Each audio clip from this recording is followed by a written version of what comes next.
Om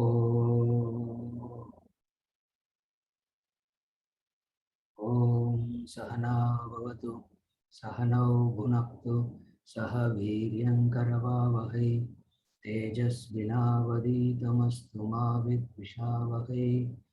Om Shanti Shanti.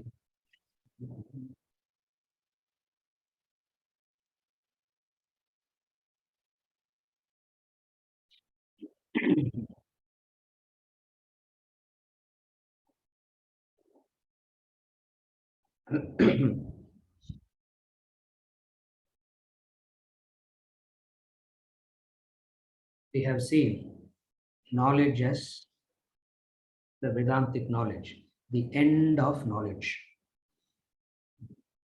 The end meaning you gain this knowledge, you understand this knowledge, a few things comes to an end.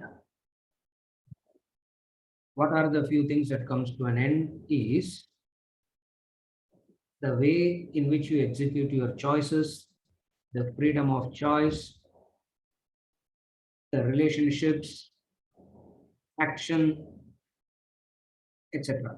We have seen all that. And then we went on to see the basic formula. The basic formula is actions are driven by the mind and the mind or the intellect. The body, the mind, the intellect. So we have seen actions are driven either by the mind or by the intellect. And then we understood the importance of what intellect is. We have covered till now. And why? What is the importance of intellect? The importance of intellect as in resolving the paradox of life. Now, we have come to the crux of the course. The crux of the 10-week course is this.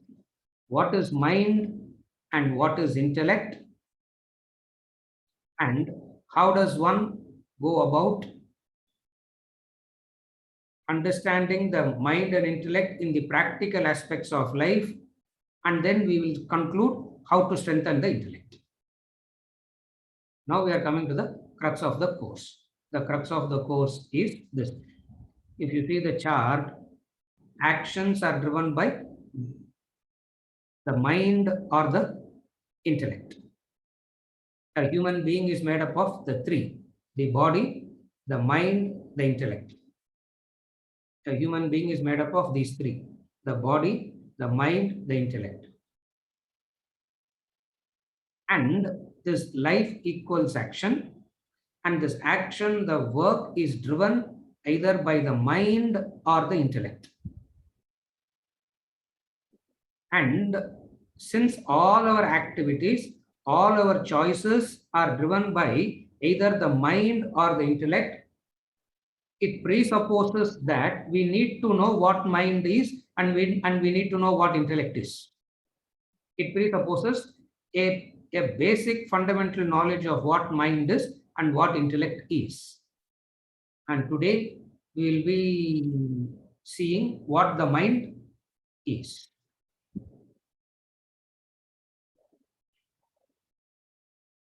The mind is a combination of few parts put together. When a few parts put together, that entity is called mind. Just as car is nothing but an assemblage of 350 mechanical parts. When 350 mechanical parts get together, it becomes a car. You can break up the car into the component parts of 355 mechanical parts. Where is car then? There is no car after that. So what is car? Car is nothing but parts put together. Similarly, what is mind? Mind is nothing but these various components put together. So now we are going to break up and see what are the component parts with which the mind is made up of. What are the component parts of the mind? That's what the discussion today is. So we'll go to discussing what the mind is. It has a few parts. We will show you the board. You can look at it at the board. And then one by one, it will be elaborated in detail.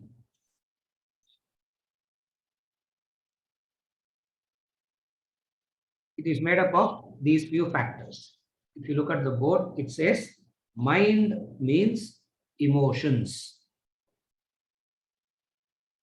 The fundamental understanding, definition of the mind is mind means emotions. And the emotions is of three: the good, the bad, and indifferent.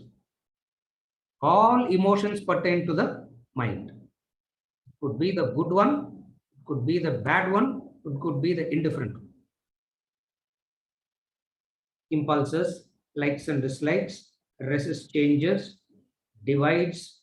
Mind is that which gets possessive, attached, procrastinates, exaggerates, rambles into the past and future, no internal means of guiding, regulating, or moderating, asthira and chanchala.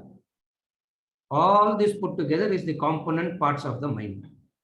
Now we will see one by one. Now what I'll be doing is, for each and everything, I'll give one example. And that example makes it easy to understand these component parts. So we'll start with first, emotion. Emotion etymologically comes from the root word motion. The English word emotion etymologically is derived from the root word motion. Motion means movement. Movement means change. So by definition, emotion is that which keeps moving, changing. And that moving, that change emotion is of these three types. This changing emotion is of these three. What are that? The good, the bad, the indifferent. Good emotion as in love, compassion, gratitude, good emotion. Bad emotion as in anger, greed, jealousy, etc. Distinct and different from good and bad is the third, the indifferent. Indifference is a emotion where you just don't ignore, where you don't bother about anything. Indifference means ignoring. And all the choices of a human being is determined by any one of these emotions. And if it is not guided by the intellect, these emotions themselves makes the choices, and by nature, since it changes, what happens? The decision that you take also keeps changing, because by nature, emotion is that which keeps changing. You can't have a fixed permanent emotion. That is not possible. That is against the law. Even if you observe yourself for an hour, if you observe yourself in a day, you wake up pleasant, you wake up happy, and some things happen, you get into an anger, and then something else happens, you get into some kind of a irritation, frustration. So right through, if you keep looking, the emotion keeps on, the emotion goes on changing. And any decision, any choices that you make based on emotions is bound to change.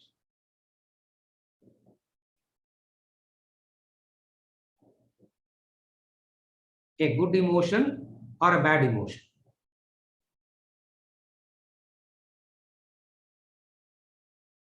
Very important to understand here is, if you really want to hurt somebody, what emotion you will choose? If you really want to hurt somebody, what emotion you will choose? Indifferent.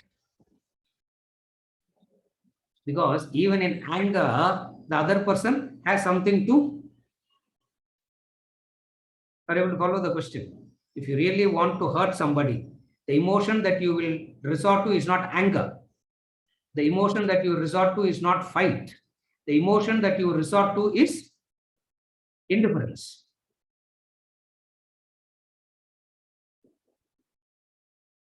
Somebody is affectionate to you, you are happy about it. Somebody fights with you, you are upset about it. Somebody shows indifference towards you.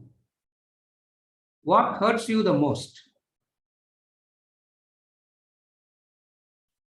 What will make you feel hurt the most? The indifference, isn't it? What is indifference means? You ask the question, the other person pretend as though you are not there at all. You are there and the other person pretends that you don't exist at all. Indifference. So these emotions drives the action.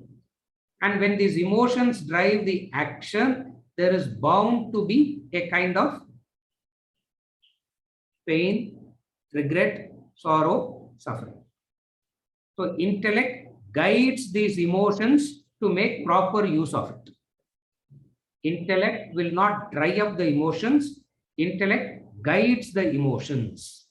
Minus the guiding factor, emotions by itself should not decide your choices, should not decide your actions. Is the first lesson, emotion.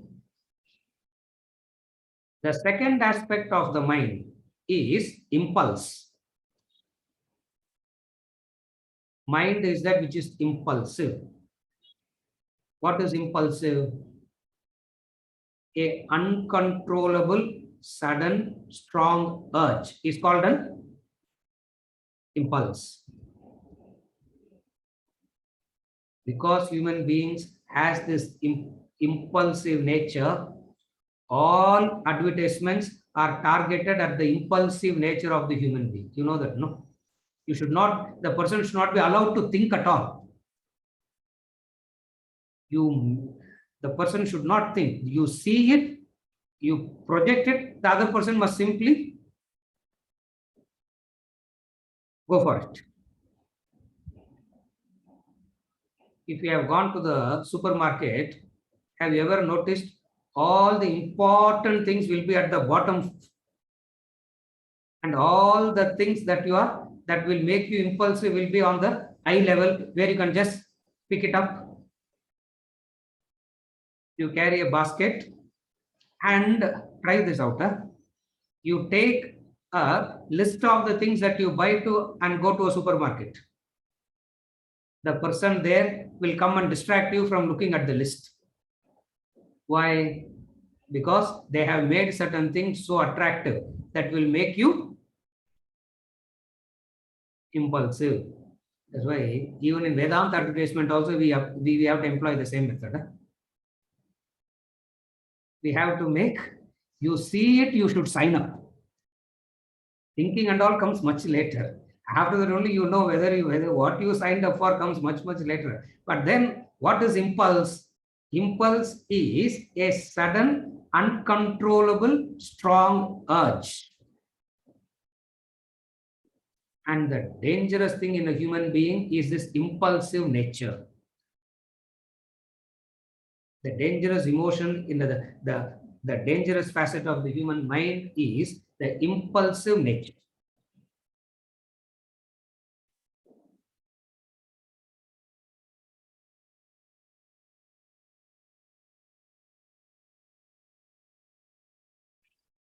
I am pausing not to think. I know what I have to say. A few moments of silence is enough to make the mind become powerful and go into some direction. That is called an impulse. All that is needed is a few moments of silence. That's all. And just impulsively it runs. Helter. A sudden, uncontrollable, strong urge is the mind. If not all choices, most of the choices of a human being are made by this impulsive nature. That's why I gave the example of shopping. You go shopping, to a supermarket, you come home, and then you will see 70% of the things that you bought is not necessary at all. You know that it's not needed, it's not necessary. But what made you to buy then? The sight of it must tempt you. That is called impulsive.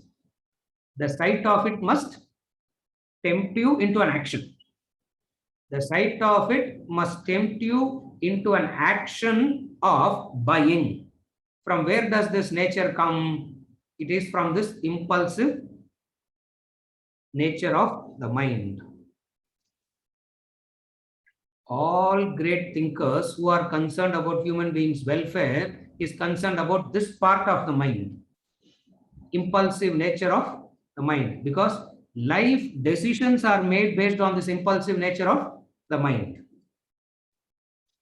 How do you know that? You regret later. How many choices of us we have regretted later? That is impulsive in nature. Then what made us to do it?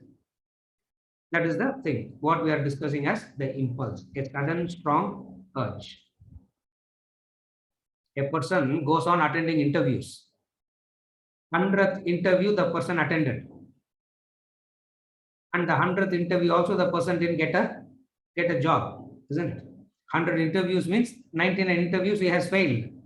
And he went to the 100th interview thinking that he will get a job now. Even in this interview, he failed. In that impulsive moment, he tears all the certificates.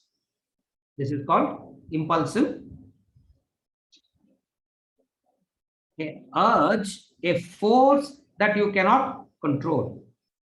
What layperson calls it as, sometimes I feel, sir, as though I am possessed. And they think some ghost is coming and possessing. No, there is no ghost coming and possessing. It is the impulsive nature of the mind that is so powerful, strong. Second, impulses, sudden, strong urge. The third aspect of the mind is likes and dislikes.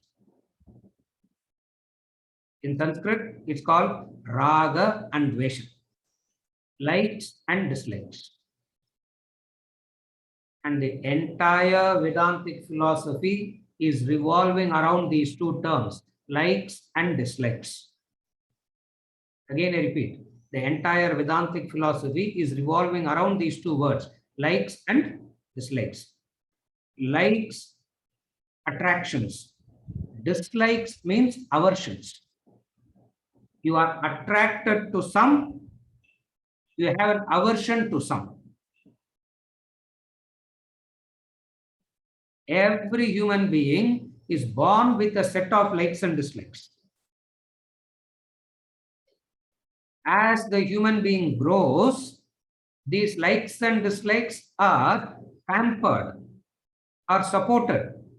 The parents support it, the friends support it.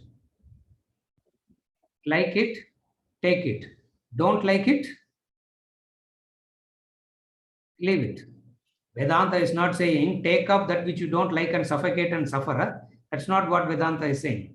It's only saying how these likes and dislikes are detrimental and dangerous in you making some choices.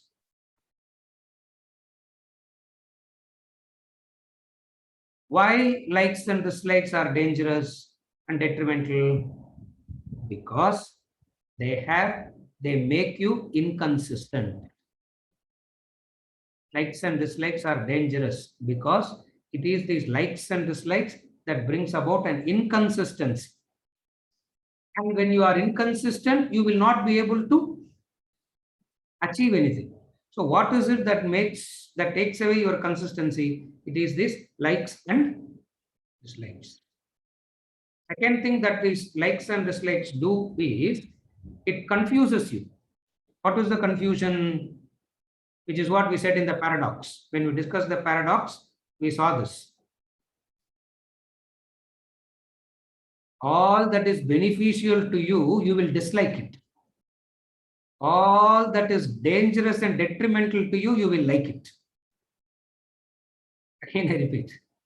All that is detrimental to you, you will like it. All that is beneficial to you, you will dislike it. Why? Because that which is detrimental to you appears very pleasant. That which is detrimental to you appears very pleasant in the beginning and turns out to be detrimental at the end. That which is beneficial to you has an unpleasant beginning. So likes and dislikes gets carried away by the pleasant or the unpleasant beginnings and make choices. So what does likes and dislikes do? It makes you inconsistent. Second is, it confuses you. What is the confusion? It drives you to do that which is detrimental to you, and it avoids doing the right thing. Why? Because of the pleasant and the unpleasant. The last thing about these likes and dislikes is indiscriminate pampering of likes and dislikes keeps you eternally dissatisfied. Irrespective of what you have, irrespective of the blessings that you have, you, the human being, and I say you means whoever that human being is who is affected by this likes and dislikes, there will be an eternal dissatisfaction. And you can't tell that person, why can't you be contented with what you have? Why can't you be happy and peaceful with what you have? It is nice to hear, but it doesn't apply practically. Why it doesn't appear practically? Why it doesn't appeal practically? Because of this difficulty. What is the difficulty? Likes and dislikes. Intellect is that which tells you, do not make a choice based on likes and dislikes. Reason, analyze, and then make the choice. When you reason and analyze and make a choice, most of the time it will be in line with your likes and dislikes. But because of the intellect playing the proper role, you are saved by the onslaught of these likes and dislikes. The third one. The fourth one is, the mind is that which resists changes. The fourth one, if you see, mind is that which resists changes.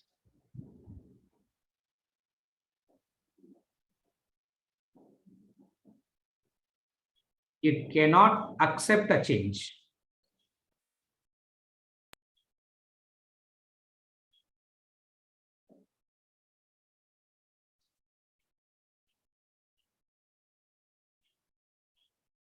Hundred years back, it was different. 50 years back, it is different. Now it is different. It keeps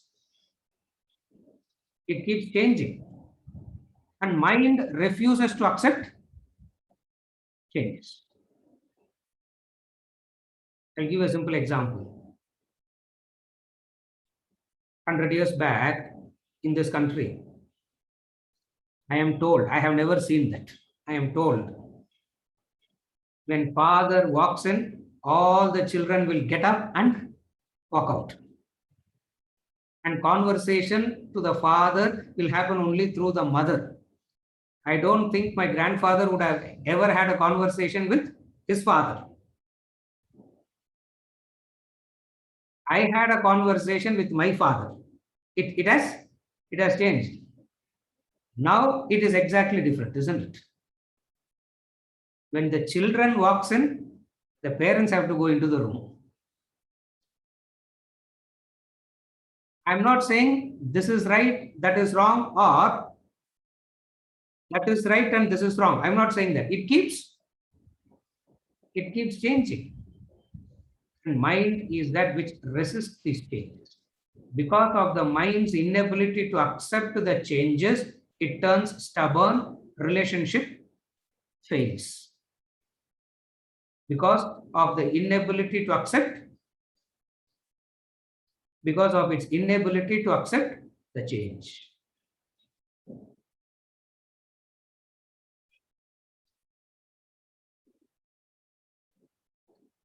In the last 1.5 years, pandemic, so I'm not going out of the house. Otherwise, we'll be going from place to different day, different places. We go and keep doing these classes. So I come back. By the time I come home, it will be 9:45, 10 o'clock. And my daughter stretching her legs out and watching television with the dried dinner plate on her lap. And one look at the plate, you know, the dinner got over half an hour back. One look at the plate, you know that. As I am walking in, she looks at me and says, leave the plate in the sink, no? I also take the plate and leave it in the sink. You can't say 100 years back, fathers were all terrorists and today only fathers are all loving. You can't say that, no? Can you? It keeps changing. And mind is that which resists this. Mind is that which resists these changes. I have an elder sister. If my grandmother was alive today, thank God she is not alive today. If she is alive today, the way in which my daughter is dressing, she will be hanging herself every day. She will be committing suicide every day. Before my sister got married, my grandmother will not allow her to wear, according to her, what is known as modern dress. According to her, girls means before marriage, half sari, after marriage, full sari, that's all. And even this Punjabis and all is modern dress according to her. She will not. If she looks at her granddaughter, that is my daughter, wearing the way in which she's dressing. Now, she's not dressing up ugly. She's not walking around ugly. It's not that. It keeps changing. And mind is that which resists changes. Are you able to follow?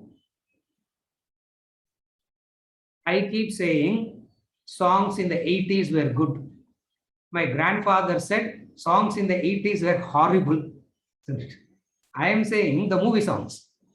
The current movie songs are horrible. 1980s is the golden period. And my grandfather, who was alive in the 80s, told me the same thing. It means what? Changes keeps happening and mind refuses to accommodate the change. Because of its inability to accept the change, it spoils relationships. Very important is to understand this. Mind is that which resists changes, and what nowadays they call as change management, isn't it? Nowadays they are talking about a thing called change management, teaching people how to cope up with changes, how to handle the changes, how to manage the changes. Why it is such a big topic? Because mind resists changes. Then the fifth one. Mind is that which divides. Mind is that which divides everything into opposites. In dividing everything into opposites, how does it divide everything into opposites? Good and bad. By dividing everything into good and bad, it will create a fight. This is the mind. Even our own body is divided into good and bad, isn't it? Even our own body is divided into good and bad. Right hand is good, left hand is bad. If it is a bad hand, chop it off. No, why keep it then? Isn't it? Why can't we just chop it off?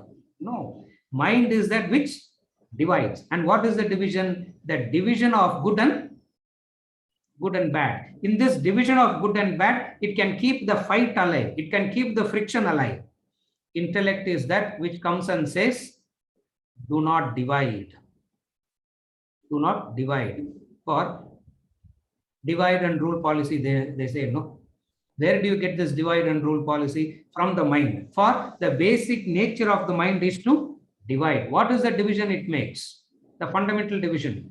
The detrimental division. The detrimental division that the mind makes is dividing everything into good and bad, right and wrong.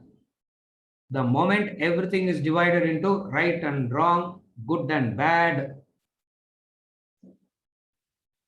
after that, you can never be at peace with yourself. You can never be at peace with.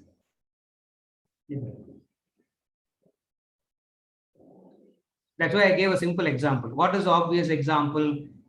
The right hand is good, the left hand is bad. Supposing if you are a left-hander, what happens? All that you do becomes bad. Huh? This is how the mind works. In fact, I remember long back, one of my nephews, he is a lefty. So he was taught to play a drum called Mridangam. Because of him being the lefty, he was playing it in the opposite way. Hari, correct. Yeah.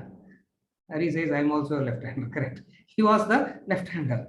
That Mridangam master was first day, I was sitting and seeing how he was torturing him for 1 hour, telling him that how he is wrong and bad because he is using the left hand.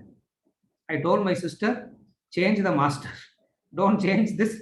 Don't change his fellow. Change the master. Why? Because it makes this unnecessary division of right and wrong, good and bad, and complicates. The sixth quality of the mind is it craves and gets possessive. Another deadly quality of the mind. It craves and it turns possessive, attachment, procrastinates. It craves for what it doesn't have and get attached to what it has.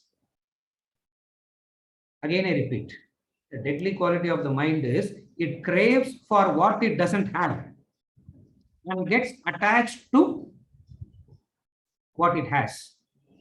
This is called craving and attachment. As the mind is attached to what it has, it craves for the next one, thus keeping the unfulfillment alive. That's how the unfulfillment is kept alive. And it believes that if you have to grow in life, you have to feel unfulfilled. That is why in the very first introductory class, I said, intellect, Vedanta teaches you how to grow with fulfillment.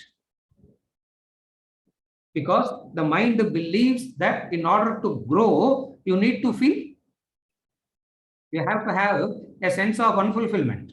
And where does the sense of unfulfillment come from?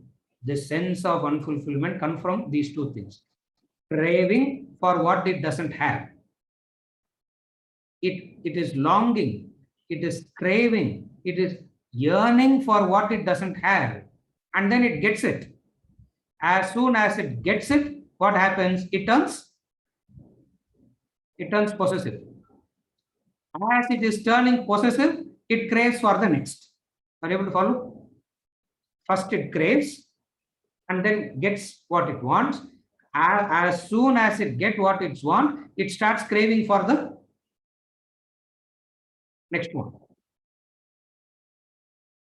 Have you ever observed? I'm just giving simple examples from practical life. Huh? Have you ever observed that you go to the restaurant, order food? The food in the next table looks tastier than your food, no? That's why you always ask, Adinna, what is that? He says, same sambar idli that you have ordered is the same sambar idli that fellow also has. Same rotten kitchen only. Same rotten kitchen, your sambar idli has come, that person's, but then you have it, it doesn't look tastier. The food on the other table looks tastier. That's why we always tend to ask, what is that? What is that? This is called craving and attachment. Deadly is this craving, deadly is this attachment. And people believe that in order to do an action, you have to long for it, you have to crave for it. Vedanta, intellect comes and says, instead of craving, convert the craving into an aim, higher goal. That's how intellect functions. When you go to the intellect, we'll see how each and every emotion, intellect uses it positively. Instead of craving, convert the craving into an aim.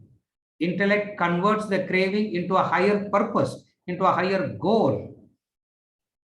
Attachment. And what is attachment? Attachment is an ignorant notion that you can't live without it. That is attachment. What is attachment?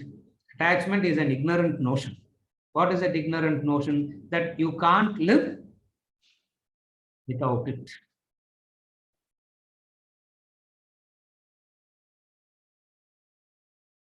I can't live. I miss it, sir. Missing, can't live without it is called attachment. And what this attachment does to you, it suffocates. Attachment is suffocating.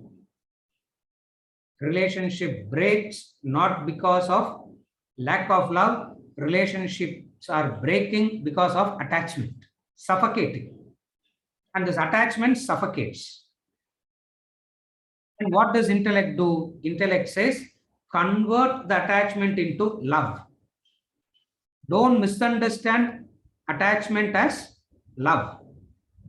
Don't misunderstand attachment as love. Convert your attachment to love. Another important quality of the mind, exaggerates. If you forget everything, don't forget this, sir. You can forget everything, but don't forget this one thing. The classic quality of the mind that creates 85-90% of the problems that you face is because of the exaggeration. And mind is that which exaggerates. What does it exaggerate? Everything it exaggerates. What it doesn't exaggerate? That should be the question. The pain it exaggerates, the pleasure it exaggerates. The success it will exaggerate, the failure it will exaggerate. The joy it will exaggerate, the sorrow it will exaggerate. So the nature of the mind is to exaggerate. Modern day youngsters call it that magnifies. They don't use the word exaggeration, they use the word magnification. Mind magnifies.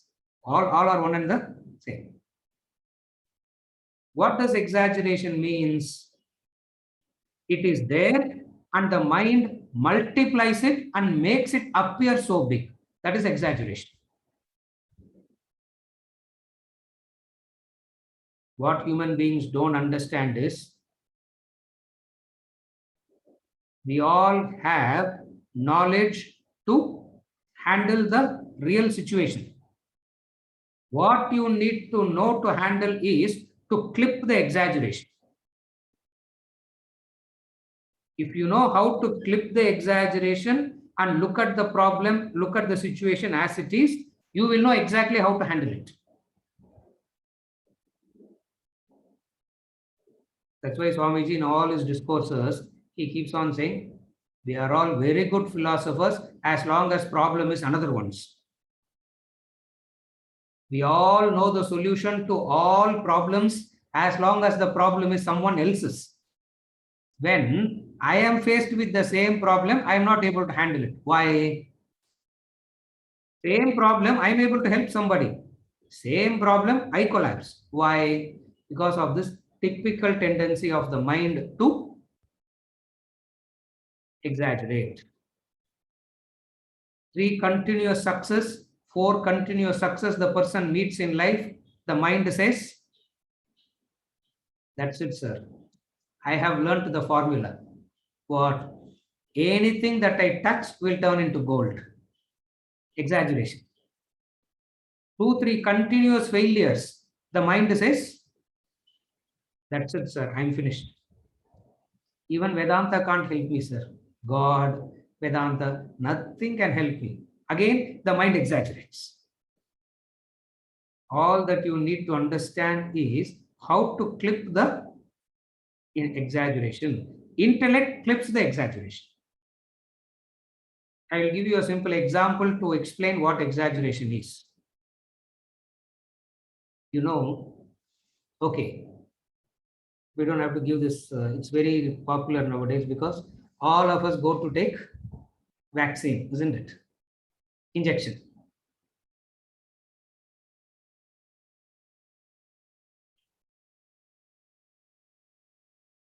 At the thought of an injection, a person faints. Isn't it? One person goes to the doctor. The doctor says, you need an injection. The moment the doctor says, you need to get an injection, the person faints. Next person comes to the doctor. The doctor says, you need an injection. And the guy says, doctor, give me 10 minutes time. The doctor says, for what? 10 minutes for what? He is sitting like Buddha in meditation, preparing himself for the injection. Able to follow? He says, I need to prepare myself for injection. He is preparing himself for injection.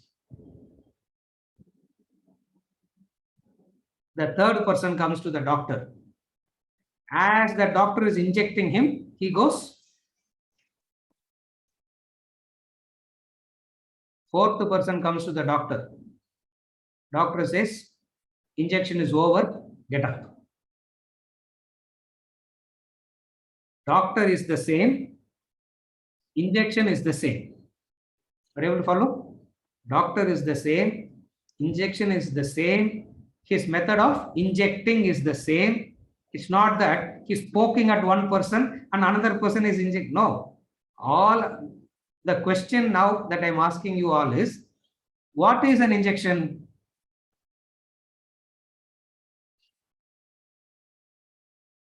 An injection is nothing but a pinprick. An injection is nothing but a pinprick, isn't it? It's a pinprick. How can a pinprick cause faint? Remove the mind from all these 4 bodies. I gave you example of four beings. Remove the mind from all the 4 bodies and ask the 4 as to what did you register? All the 4 bodies will say, we registered only a pinprick, correct? The body registers it only as a pinprick.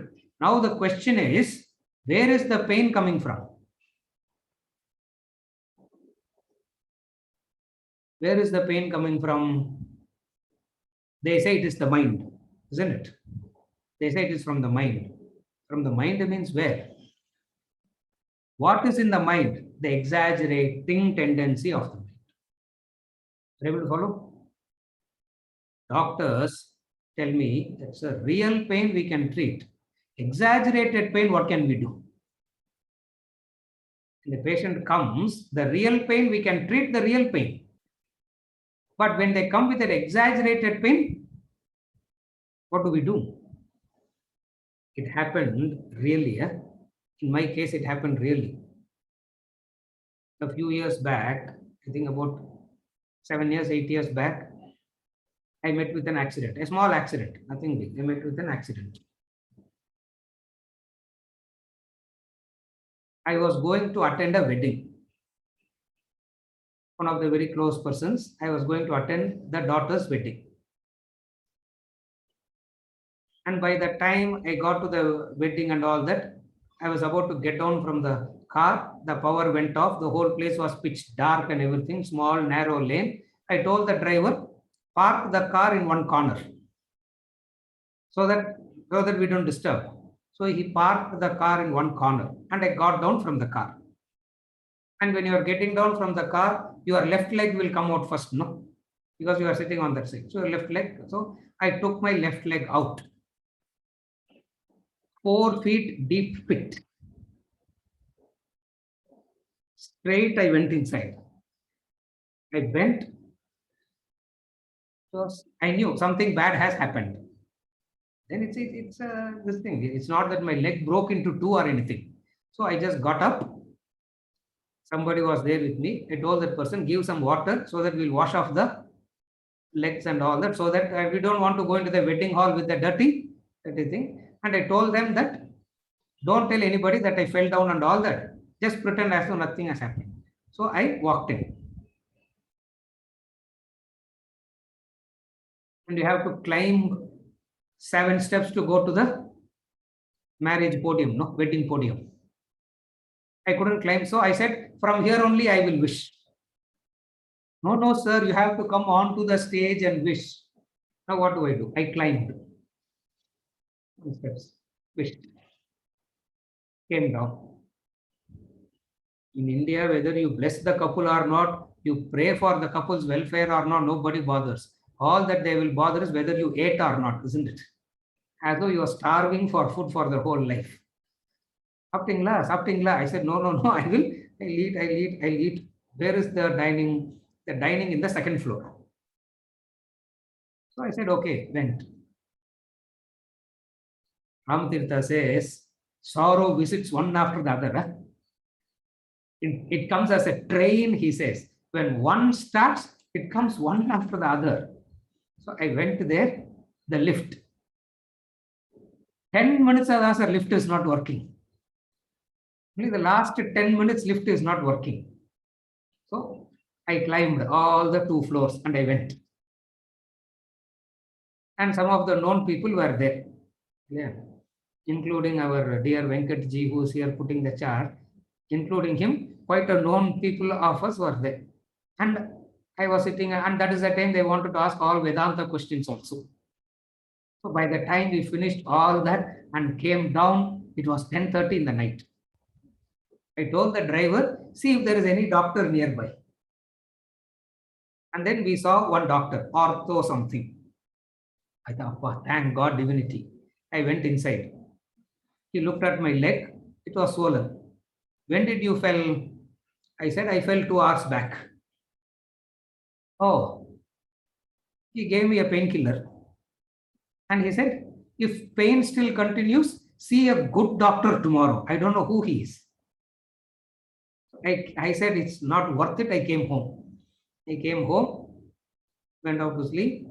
Next morning, I woke up. By mistake, I placed the left leg on the floor.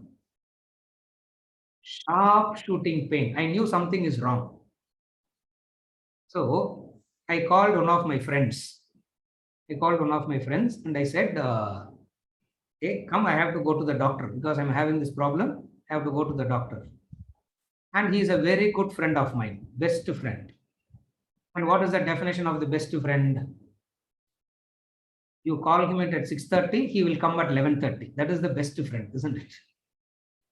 So he came. 11:30 he came. Said, Nada, I called you at 6:30 and you are coming at 11:30. You don't, he said. You don't have pain, no, what is your problem? Idiotic fellow, come. We went to the doctor. So we went to the doctor. The doctor looked at my leg and he said, we will take an X-ray. We took an X-ray and we are waiting for the result. As we are waiting for the result, there was a person next to me looking at his finger like this. No? His index finger is bandaged. Looking at his finger. I told my friend, see, this fellow is going to faint in another 10 minutes. Looking at the finger like this fellow is going to faint. What happened? See, work from home was a rare thing. No, now work from home is the reality. At that time, work from home is a rare thing. That fellow was working from home. Working from home, I should have done the work. No. He went into the kitchen and told his wife that I will help in cutting the tomatoes and onions. Instead of cutting the tomatoes, he cut his fingers. not chopped into two and all, a small cut, that's all. He came to the doctor, and the doctor put one bandage, and he's looking at the finger like this.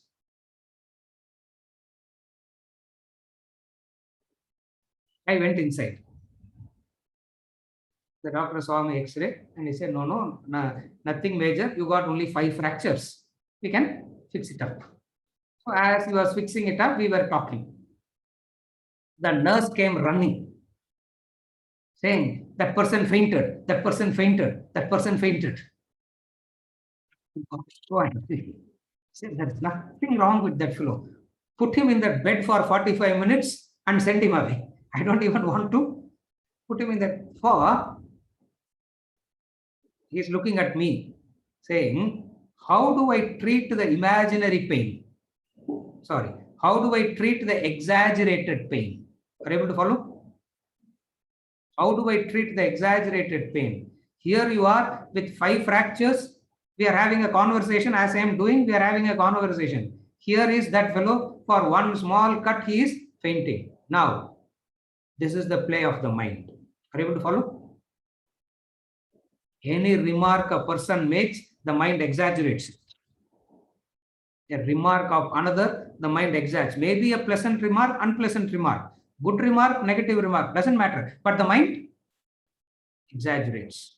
It suffers by its own exaggeration. It magnifies it and it suffers by its own magnification. The last but one, mind is that which rambles into the past and future.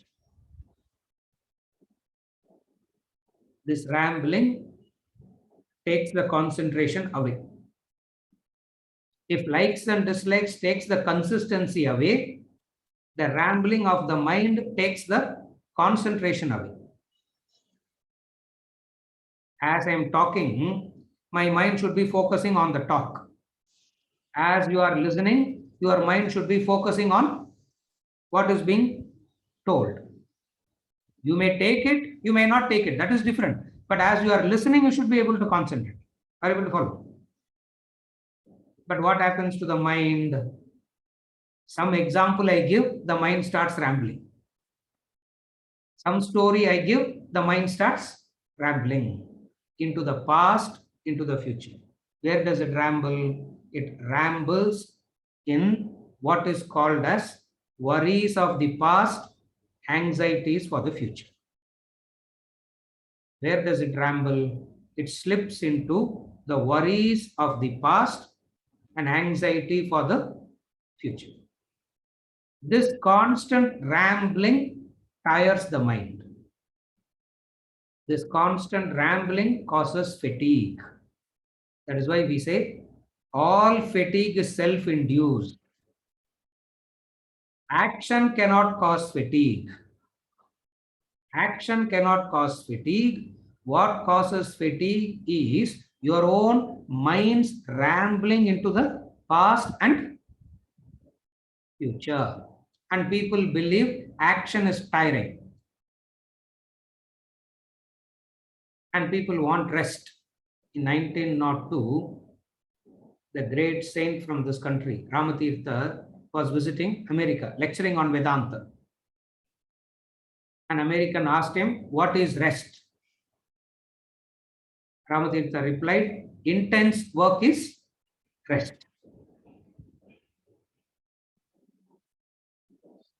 How can intense work be restful? Because rest means no work, isn't it? Our concept of rest means no work. That too on a Sunday, sir. Sunday is the day where we want to rest peacefully, happily.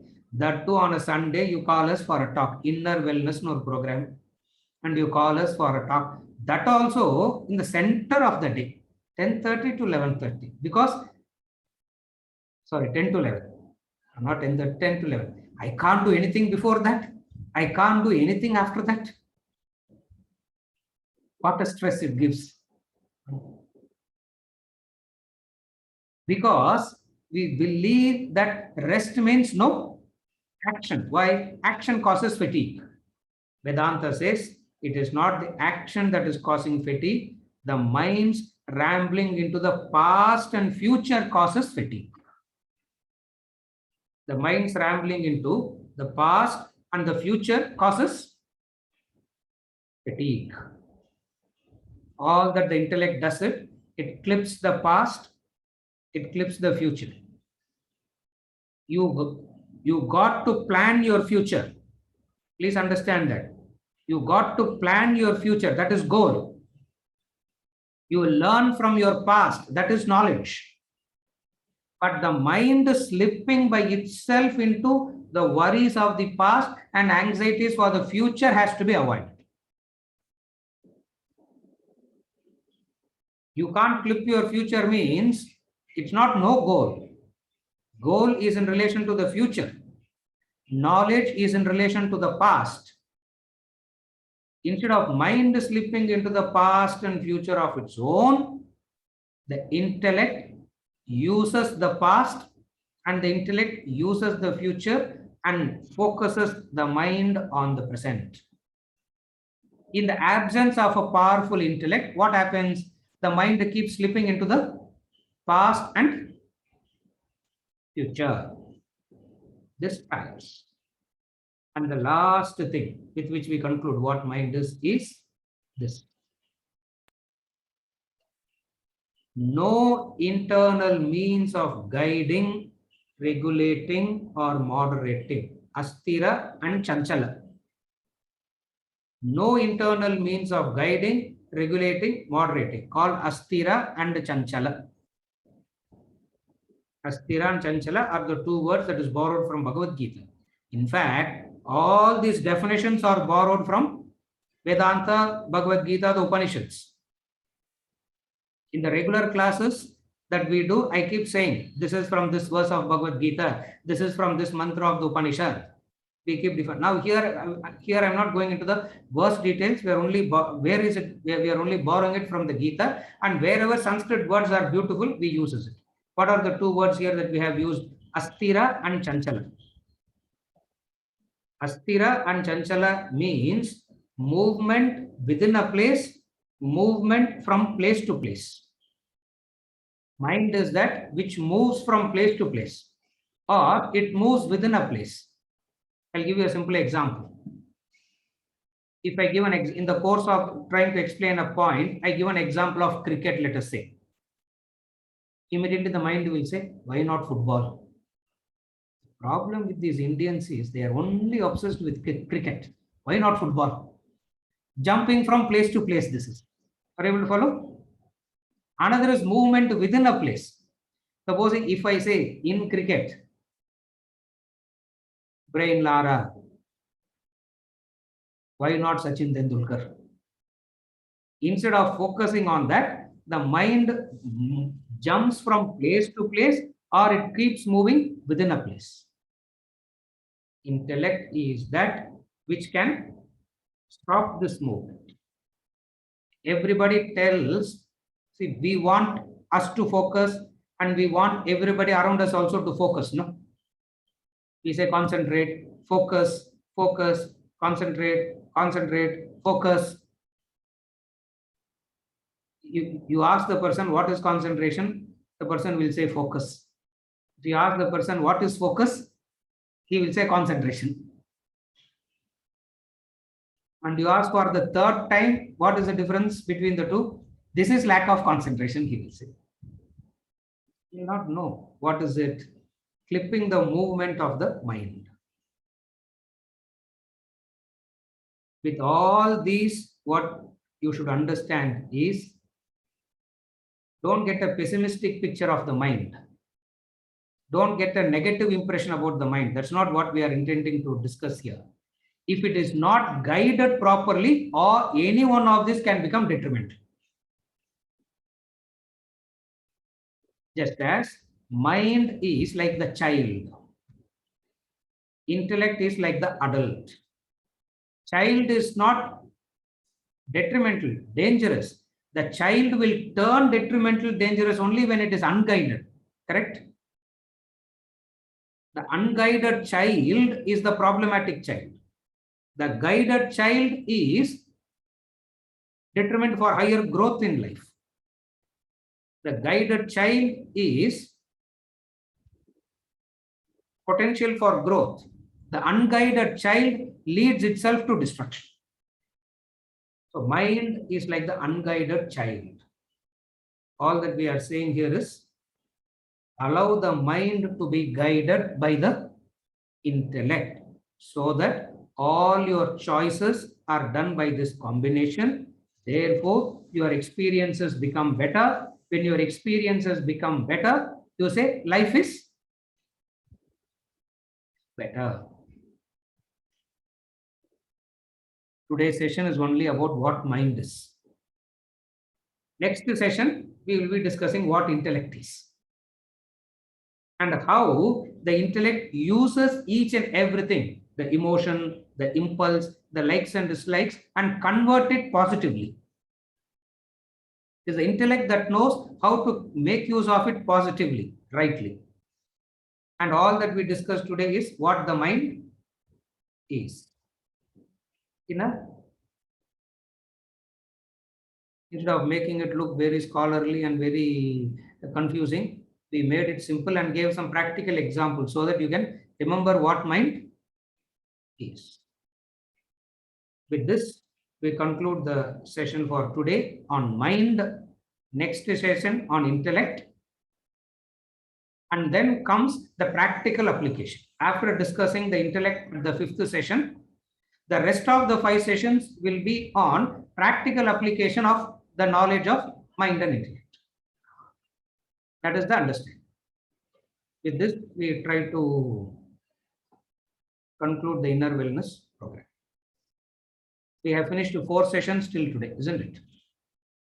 The 5th session up to session 5 is the theorems. From session 6 to session 10, practical application. Before we get into practical application, you need theorems first. For it is the sound theorems that helps in practical application. So with the next class, we will continue with the discussion on intellect.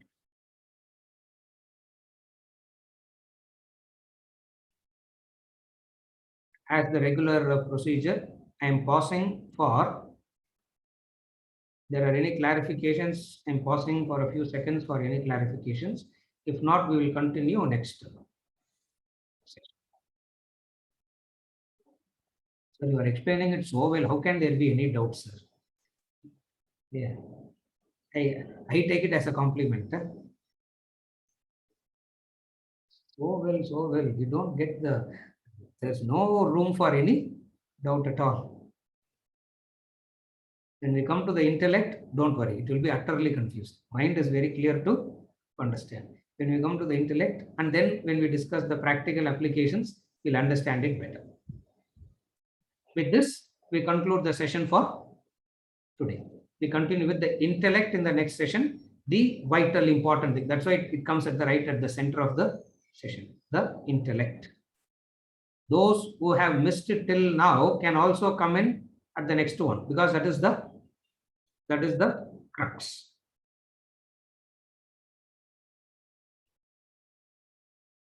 Thank you very much.